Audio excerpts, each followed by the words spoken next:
century came to a close, power and wealth could be counted in cattle. Men connived, fought, and killed to carve great self-sufficient cattle empires out of the rich grazing land. But no matter how many cattle a man owned or how vast his empire, when faced with illness or death, he sought help from another.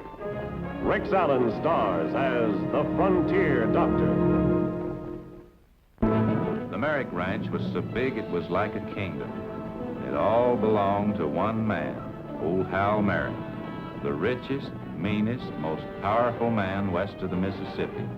Hal had no regard, no respect, no affection for anyone in the world except himself and his granddaughter, Savannah.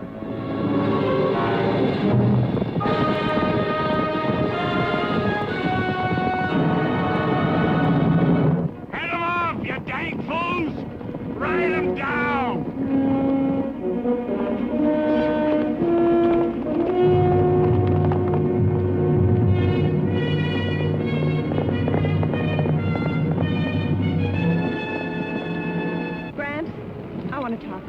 Some other time, honey. No, I want to talk to you now. With Dr. Rickard out of town, you shouldn't be taking so many chances. But suppose Caesar had stepped in a gopher hole. I've turned over with him before. I can take care of myself. Gramps!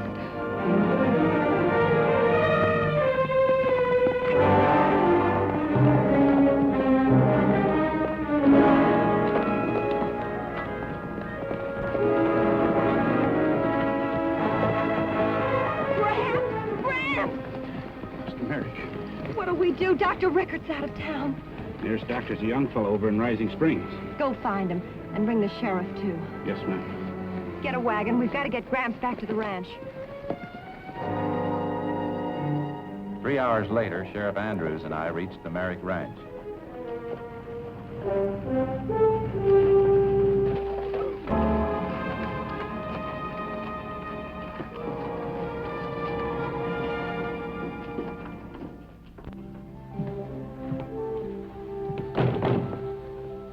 This way, Doc. You better wait here. I'll call you after I've made the examination.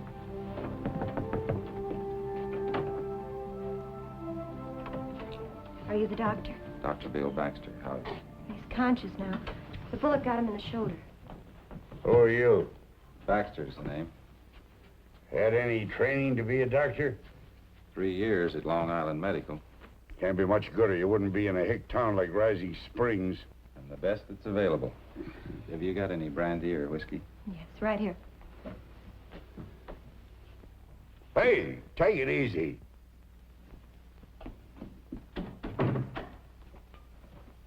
Doc says you can come in now, Sheriff.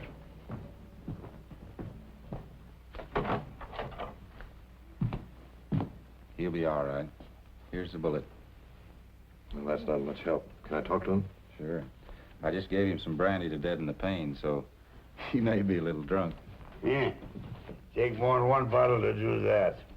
Mr. Merrick, did you see the fellow who shot you? Nope. None of us did. The men couldn't even pick up his trail. Well, do you have any enemies who might want to kill you? Dozens of them. You can't get where I am without stepping on a lot of toes. Well, that's not much to go on, but I'll do my best. You better, we get a new sheriff. Yes, sir. Mr. Merrick, you try to get some sleep. I'll be back to see you in a couple of days.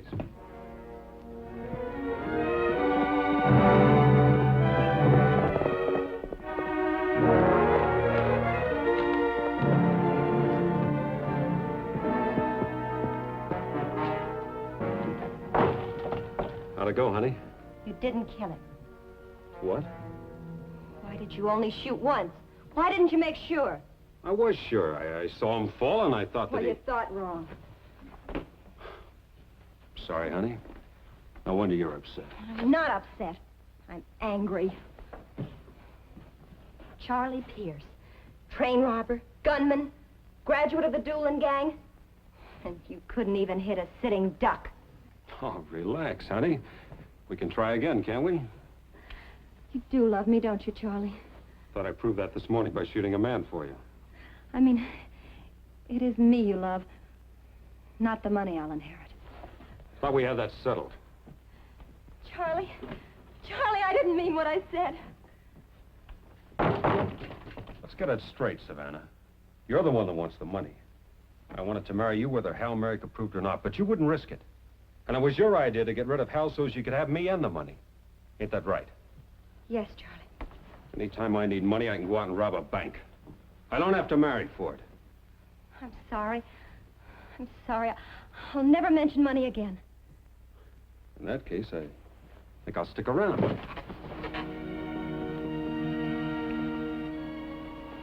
You know, having a fight's almost worth the effort. So relaxing afterwards. That wasn't really a fight.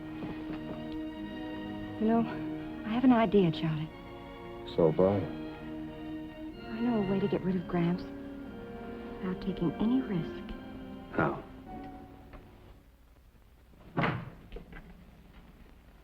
Here you are, Miss Hatfield.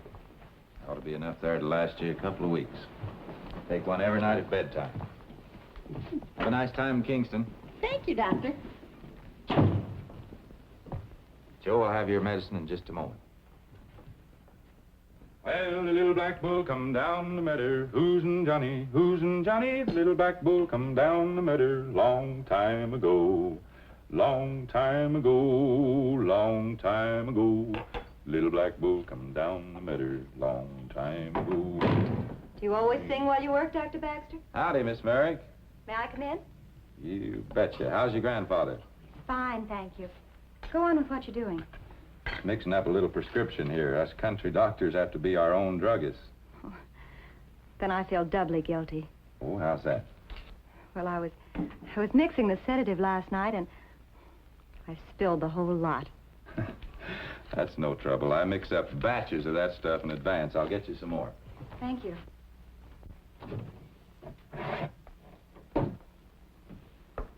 Why don't you take care of that man outside? He looks like he's been waiting quite a while. He has. Thank you.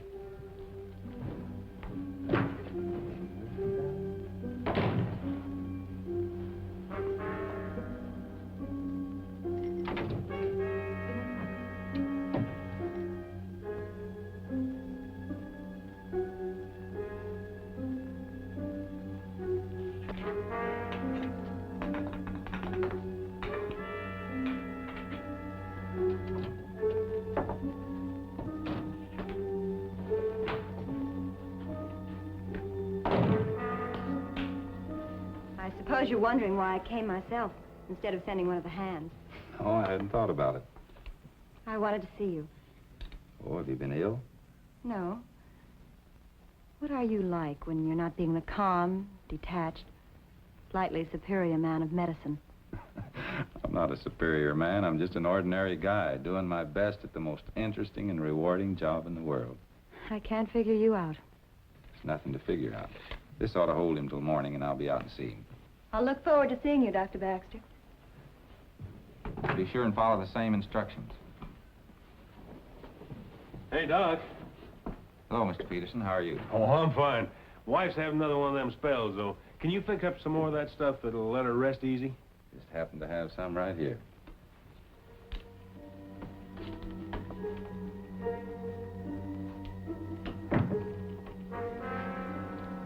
You get some sleep, Sarge.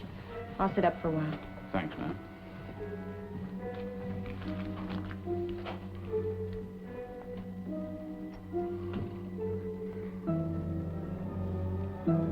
What do you got there? Glass of milk. Milk? Want to poison me? There's some medicine in it to make you sleep. And I put some whiskey in to kill the taste of the milk. Why didn't you just put the medicine in the whiskey? Come on, bottoms up. No. Come on, drink it all. Come on.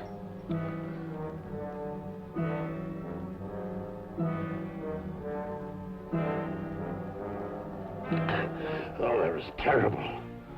It'll do you good. I'll tuck you in, and for a little while you'll be asleep.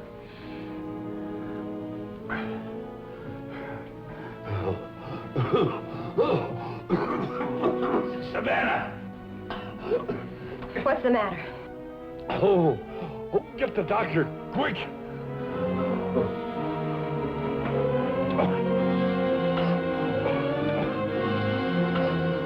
No doctor could get here in time.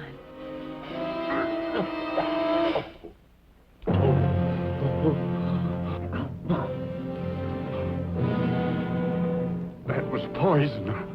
I know. Sent for immediately, but it was dawn before I reached the ranch.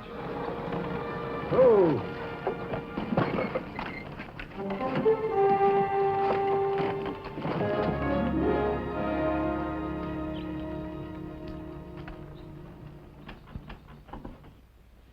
Hal Merrick was dead. There was nothing I could do. I hate to bother Miss Merrick, but it's very important that I see her for a moment. She's mighty upset, Doc. Maybe if you could wait till... What did you want to see me about? I have reason to believe your grandfather was poisoned. Poisoned? That's impossible. There are burns around the mouth which indicate the presence of acid. Did he have anything to eat or drink after supper? Only the sedative you prescribed. Where's the glass you mixed it in? It's been washed. Where's the little packet the medicine came in? Sarge, will you go in the kitchen and see if you can find it, please? Yes, ma'am. How did you give it to him? I mixed it in some warm milk and flavored it with a little whiskey. Gramps didn't like the taste of milk. Where's the whiskey? Come on, I'll show you.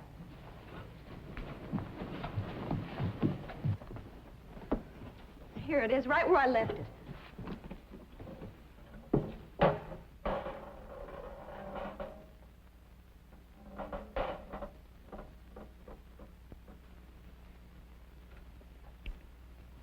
Nothing wrong with this. I know the milk's all right. I had some myself when I was warming it for Gramps. And here's the medicine packet. I found it in the wastepaper basket.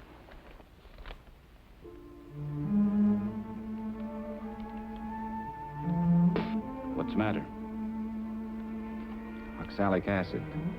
Who could have tampered with this? No one. It was in my pocketbook until I fixed it. That puts it square up to you, Doc. You got your medicines mixed. It's impossible. Why? Can't you make a mistake the same as anyone else? You killed Gramps. This was all right when I gave it to you. How could it have been? You ought to be arrested for murder. If you go back to my office with me, I think I can prove it wasn't my fault. All right? But if you can't prove it, we'll stop off to see the sheriff. Come on.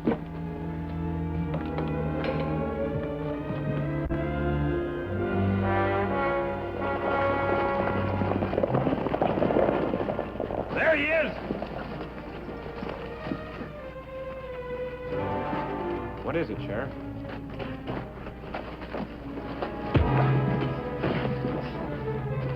He killed my wife! This medicine you give her was poison. 3 minutes after she took it, she was dead. I'll kill him! I'll kill him! Is that true, Sheriff? I'm afraid so. That makes 2 people you've murdered. My grandfather died last night. Poisoned by some of his medicine. I'll kill him! Take him out. I'll kill him! I'll kill him! I'll kill him! It was like a nightmare. It couldn't be happening, and yet it was. I was placed under arrest, charged with manslaughter. When it was found that the entire batch of sedative in my office was poisonous, the case against me was complete. But, Bill, the Merricks are important people. I can't let you out unless you put up bail. Look, Sheriff, I mixed that medicine 30 days ago, and I've used it 50 times without any ill effect. I even gave your wife some of it. Someone deliberately added the poison. This is more than just solving a murder or proving my own innocence. This involves people's confidence in the whole medical profession. What do you think this town would do without a doctor? And how about you last year with that bullet in your back? I guess you're right, Bill. With all the excitement, I've sort of forgotten all the good things you've done. What is it you want me to do? I want out of here for just 4 hours, and I'll be back. Your word's good enough for me. I'll probably be sorry for this in the morning, but out the back way. You can borrow Sam's horse. Thank you. I headed for the Merrick Ranch. There were a few questions I wanted to ask Savannah. Nothing in the world is going to be too good for Mr. and Mrs. Charlie Pierce. Yeah, that sounds kind of nifty, doesn't it? How soon do you think we'll get hitched? Just filling my drink. Oh, no, there's no rush about it. What do you mean by that? I just don't want things to get too complicated. It's not complicated. You and me are getting married. The money is important, isn't it? Sure, it's important. Either we get married and live happily ever after, or I'll go to the sheriff and tell him what really happened to him. Don't say that. I love you. I'll marry you. I'll do anything you say. Now, that's more like it. You know, there's nothing like blackmail to bring people close together. Don't even joke about it. It isn't just the money, is it? You do love me, don't you, Charlie? Sure, I love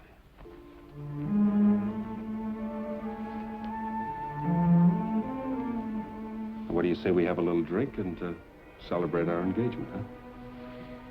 Anything you say, Charlie.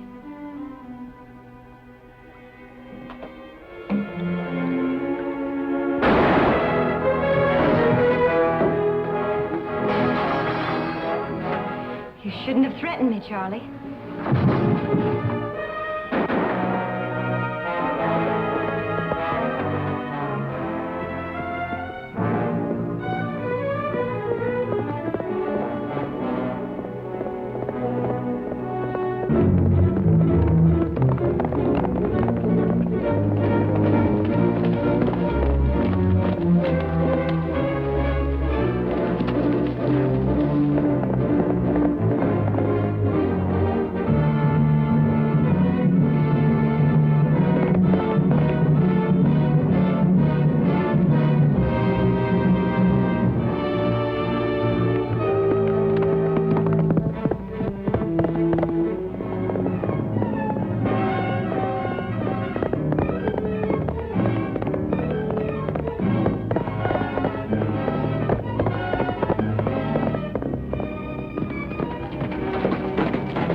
You have a lot of explaining to do.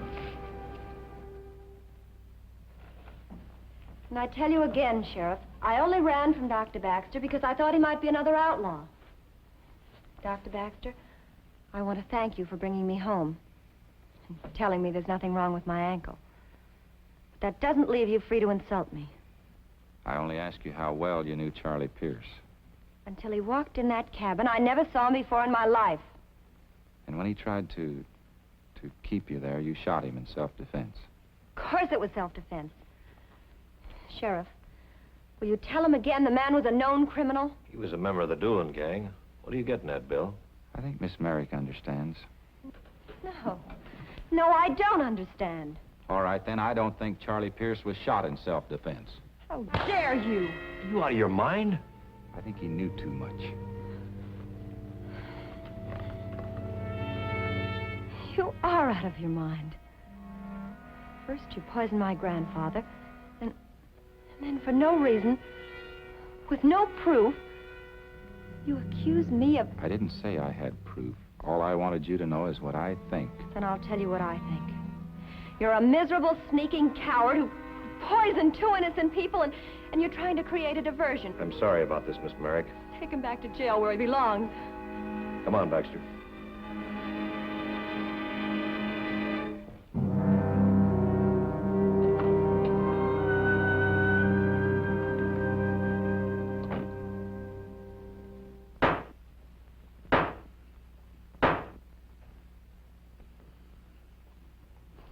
Your Honor,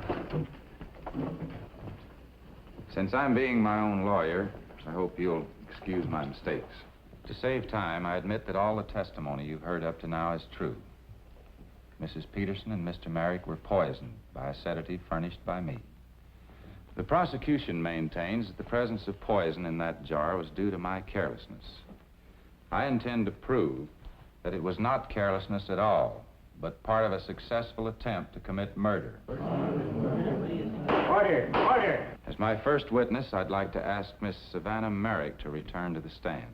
Miss Merrick has already testified. You had ample opportunity for cross-examination. Please, Your Honor, I'll call very few witnesses, and Miss Merrick is one of them. Very well, Miss Merrick.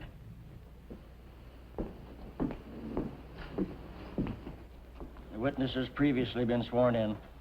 Now, Miss Merrick, you testified that you arrived at my office about 2:35 on the afternoon of the 8th. Is that correct? Yes. You testified with admirable accuracy as to what took place there, but there was one omission. What was I doing when you came in? You were mixing some sort of medicine. And will you tell the court now what I did with that medicine? You gave it to a man who was waiting for it. In other words, I stepped out of the room. Yes. That'll be all, Miss Merrick.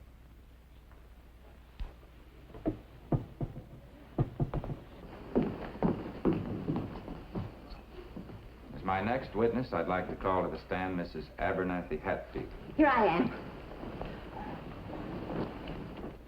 Hello, Sam. Place your hand on the book. You swear to tell the truth, the whole truth, and nothing but the truth, so help you God? You know me better than that, Sam. Of course I do. Now, Mrs. Hatfield, did you visit my office on the afternoon of the 8th? You know I did. It's the day I went to visit my sister.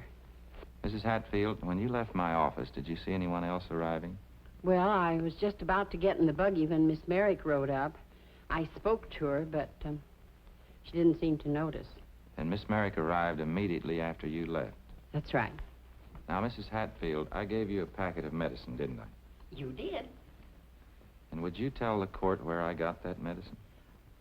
From that jar, the large one. You sure that's the same one? Oh, perfectly sure. Dr. Baxter's given me medicine from that jar many times. Do you have some of that medicine with you, Miss Hatfield? Yes, I have. Do you swear that that medicine is the same that I took from that jar? I do. Would you mind taking some of it now? Oh, I don't see why not.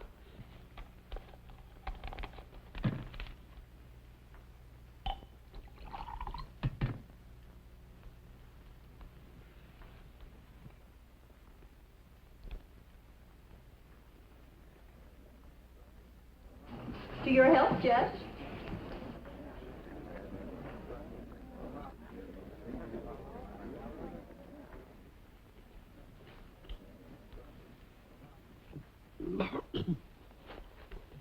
You feel as if you'd been poisoned? No. Of course not. That'll be all. Thank you very much.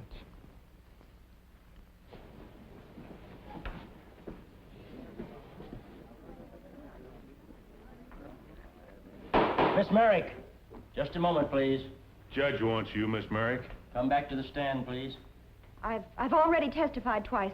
I fail to see why I have to go through this again. Please be seated.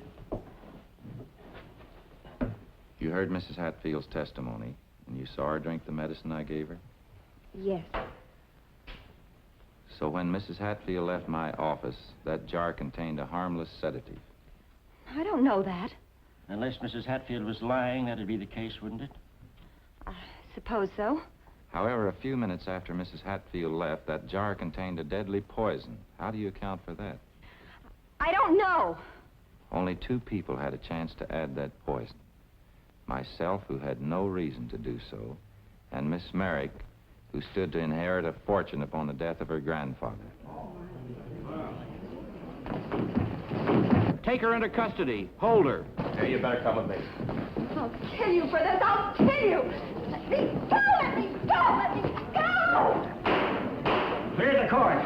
Well, Dr. Baxter, I guess I owe you an apology. She had everybody fooled, including me. If she's tried in my court, I'll see that she gets what's coming to her. What about me? Am I free to go? With my blessing. And I want to congratulate you on the way that you handled it. Abby, doctor, that medicine she's Hatfield. Is she dead? Oh, go away. Leave me alone, boys. First good sleep I've had in a month.